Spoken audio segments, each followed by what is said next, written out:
Hello everyone, Assalamualaikum warahmatullahi wabarakatuh. My name is Amifala Burhanuddin. You can call me Fala or Burhan. My name is 12123000150. Okay, right now I will tell you about definition, example, and legal basis of insurgent. Okay, firstly, about definition of insurgent.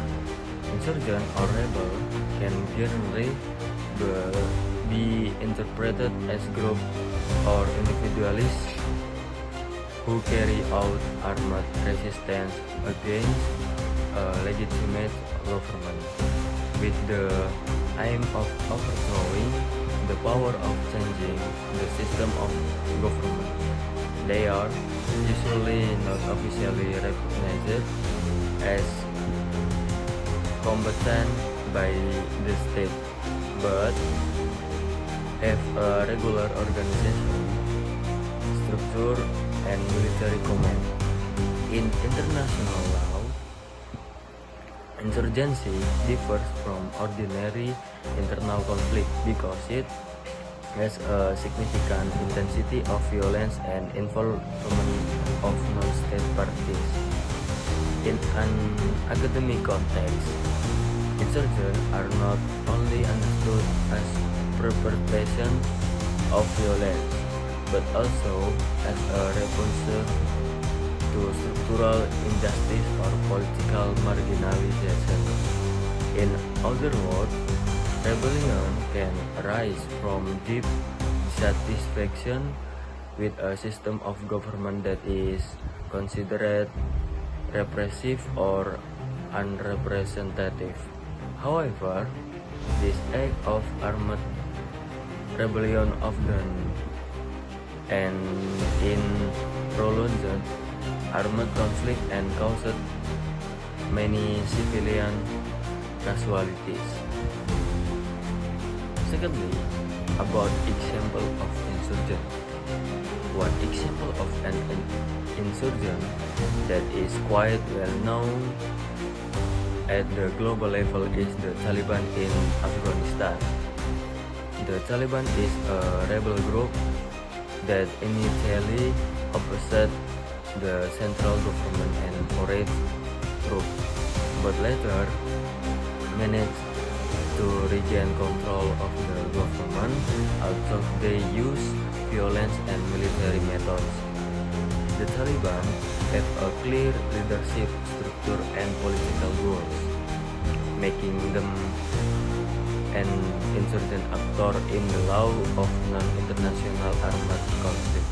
In Indonesia, an example of an insurgent can be seen in the Free Aceh Movement or GAM before the peace agreement in 2005. GAM carried out armed resistance against the Indonesian government for years, with the aim of separating itself and forming an independent state in the Aceh region.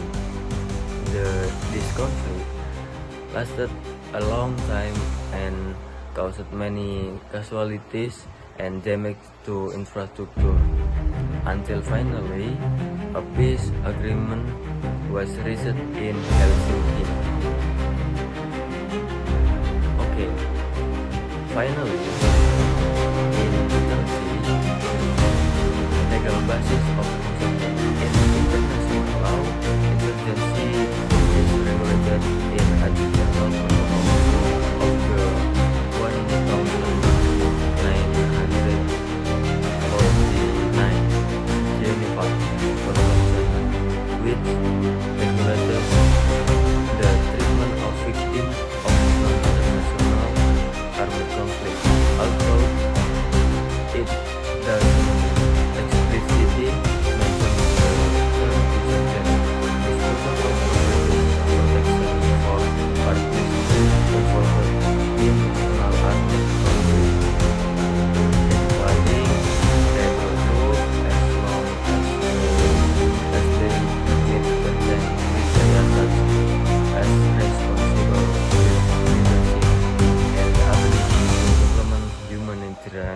humanitarian law, we saw that even though they are not officially recognized, there are still some rules of the law of war.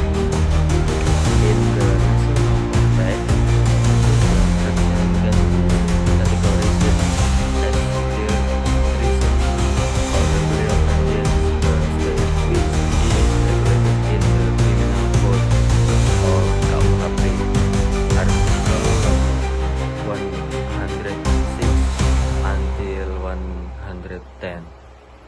This article explains that attempts to overthrow the government of separated part of a country's territory are serious criminal acts. The state has the right to take action against it in order to maintain national integrity, but must still pay attention to human rights and the principle of justice.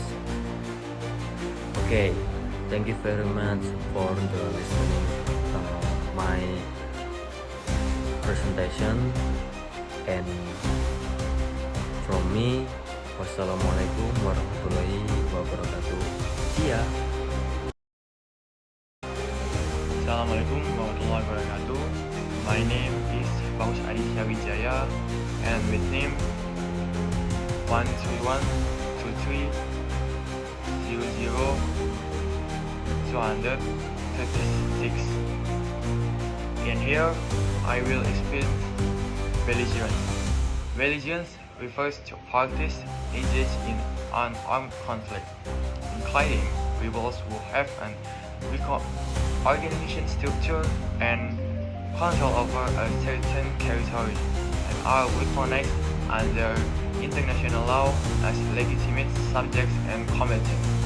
In the Indonesian content, for example, there is a debate about whether the separatist group in Papua, UPM, can be recognized as belligerents and what the implications are for humanitarian law. Example of belligerence is number 1, the Hamas group in Palestine, which has belligerent status as a subject under international law. And the number 2 example of belligerence, the Taliban group in Afghanistan, recognized as belligerent in the armed conflict and as subjects of international law. Legal basic for belligerent status, the Geneva Convention of 1949, especially Article number 2, which regulates the recognition and treatment of parties engaged in conflict, including rebels who meet the criteria for belligerence. The number 2 legal basic for belligerent status, the criteria for recognition as belligerence include having an organization, government, effective control over a territory, and military forces in organization with uniforms and proper military equipment. Thank you. The distinction between insurgent and belligerent is an important aspect of international humanitarian law and the law of armed conflict. Both relate to parties involved in a conflict but have different legal standing in the eyes of international law. Understanding both is important, especially in the content of internal conflict and the treatment of combatants. In general, insurgent refers to a rebel group or party that carries out armed resistance against a legitimate government and usually occur in non-international armed conflict or civil war. Also, insurgents can hold control of cars and territories and conduct organized military operations. They are not automatically recognized as subjects of international. Therefore, insurgents do not have the right and the obligation of states or party officially recognized international war. In practice, the status of insurgent depends largely on the extent to which they comply with the rules of humanitarian law, as well as the extent to which they are including government or the international community. Meanwhile, belligerent refers to legal status of a party to armed conflict that has been recognized by international law as legitimate participants in the war. This status usually occurs in international armed conflict, although in some cases it can also be given to parties internal conflict that have a clear territorial control, organize military leadership, and demonstrate the ability to comply with the law of armed conflict. Recognition as a belligerent give a legitimacy to the party to be treated as a combatant, which means they have the right to take direct place judicially if captured or obtained prisoner of war status. In terms of legal basis, this difference is affirmed in several international legal instruments for insurgents. The legal regulation can be found in the Common Article 3 out of the Geneva International Armed Conflict. This article provides minimum protection for people who are not directly involved in hostilities. My name is Bisma Haryanto dengan NIM 3020 325 Organization the group in color vulnerable common armed they can ensure for the law of war. Number 2, control of territory, the control significant and stable return of the territory. Number 3, hospitalis the confirmus be open general in arguing beyond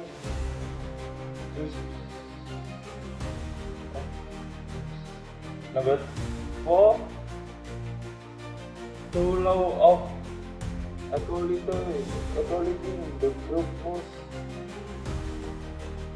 operational law significant setting Somali. Number 5, not always easy status might be the legalitas or term status or from the objectivity phase of the equality meeting is I big bar and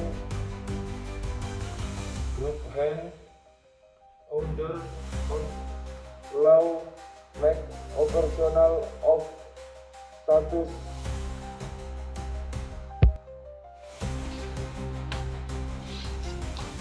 OPM is a separatist group that wants Papua independent from Indonesia, has not been recognized internationally as belligerent, has a commands to control certain areas in a limited way. Conclusion: closer to insurgent than belligerent because there is no international recognition.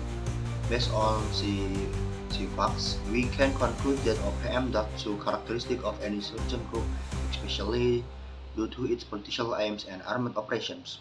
However, it does not yet meet the full requirements to be classified as a belligerent under international law. In summary, the OPM might be considered a potential insurgent, but it has not reached the legal threshold required for belligerent status due to its limited territorial control, the decentralized command and lack of international coordination.